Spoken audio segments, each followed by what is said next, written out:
Salmos número 133. 3 versos. Nós vamos meditar aqui. Uma reflexão falando sobre a união e sobre o amor.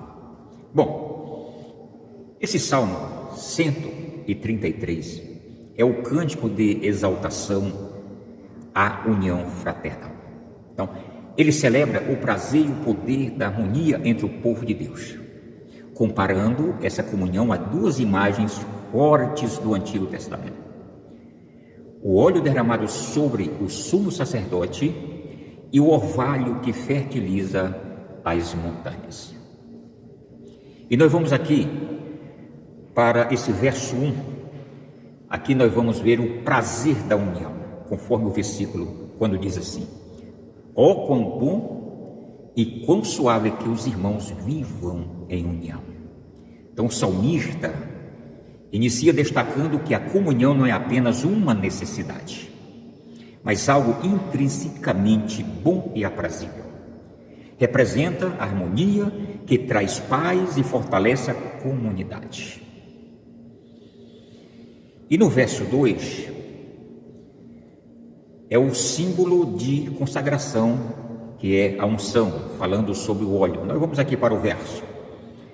É como óleo precioso sobre a cabeça que desce sobre a barba de Arão, e que desce a orla das suas vestes. Então, o óleo sagrado, utilizado na consagração dos sacerdotes, representava a presença e a aprovação do Espírito Santo.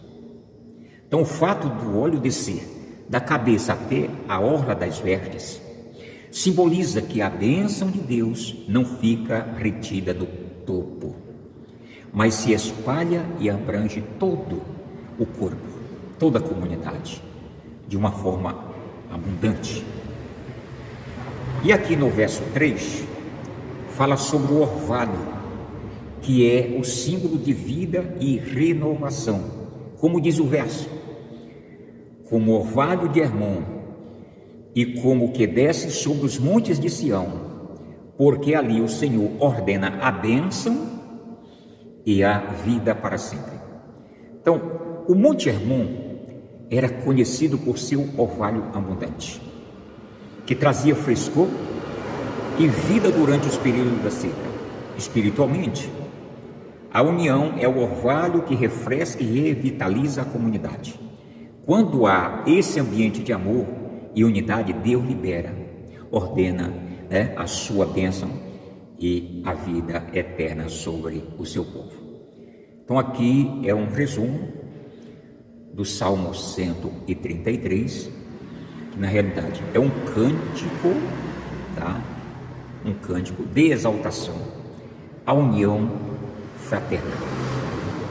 E é interessante que, se nós formos dar continuidade sobre esta união, a igreja primitiva, ela tinha essa união.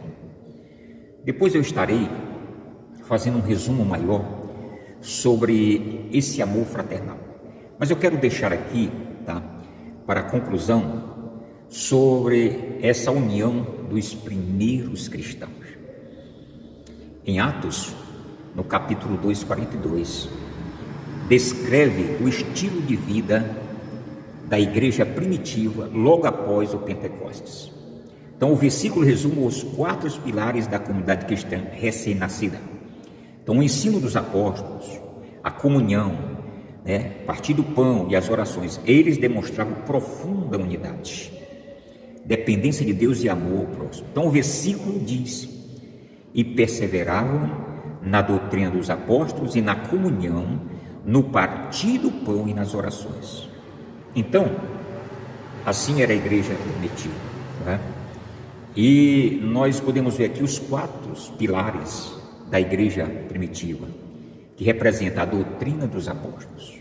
Os primeiros cristãos dedicavam-se a aprender os ensinamentos de Jesus Cristo através daqueles que conviveram com ele. Era uma igreja focada na palavra e alicerçada na verdade. Outro pilar, a comunhão, que quer dizer koinonia, envolve a profunda união e solidariedade entre os crentes. Eles compartilhavam suas vidas e bens, ajudando os necessitados para que ninguém passasse aperto. O outro pilar é o partir do pão. O que é isso aqui? Refere-se tanto às refeições fraternas, compartilhadas de casa em casa com alegria. Então, quanto à celebração da ceia do Senhor, em memória do sacrifício de Cristo. Então, aqui era outro pilar sobre o partir do pão, que era uma refeição fraternal e também quando eles se reuniam para celebrar a ceia. E o outro pilar, as orações. Então, a oração era um meio de manter a dependência do Espírito Santo. A igreja buscava a Deus continuamente, tanto individualmente quanto reunida no templo. A igreja era assim. E o que está faltando nos dias de hoje para nós? Esses pilares. Está faltando. Hoje muitos não gostam de cultos de doutrinas. A questão da comunhão aqui, às vezes as pessoas não estão unidas. Às vezes as pessoas estão divididas. Pode ser grupo pequeno e pode ser grupo grande. Existem pessoas divididas. E quando se fala no partir do pão, é muito bom quando a igreja se reúne, em algum ambiente, para uma refeição, às vezes aniversário do irmão, um culto de ação de graça, uma reunião familiar, isso é bom. E os irmãos eram assim. E as orações, a gente está vendo que nesses últimos tempos a igreja não tem,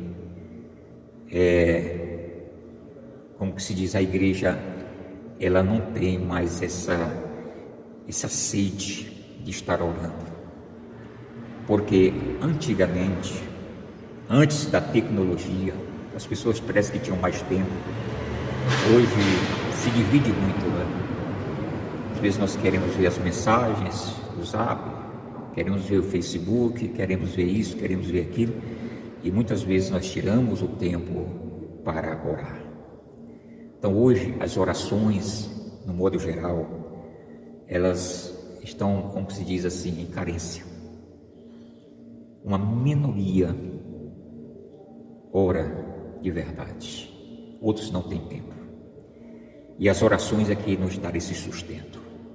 Eu quero dizer para os nossos amados irmãos, estamos em tempos difíceis, mas é necessário buscarmos a Deus. Amém?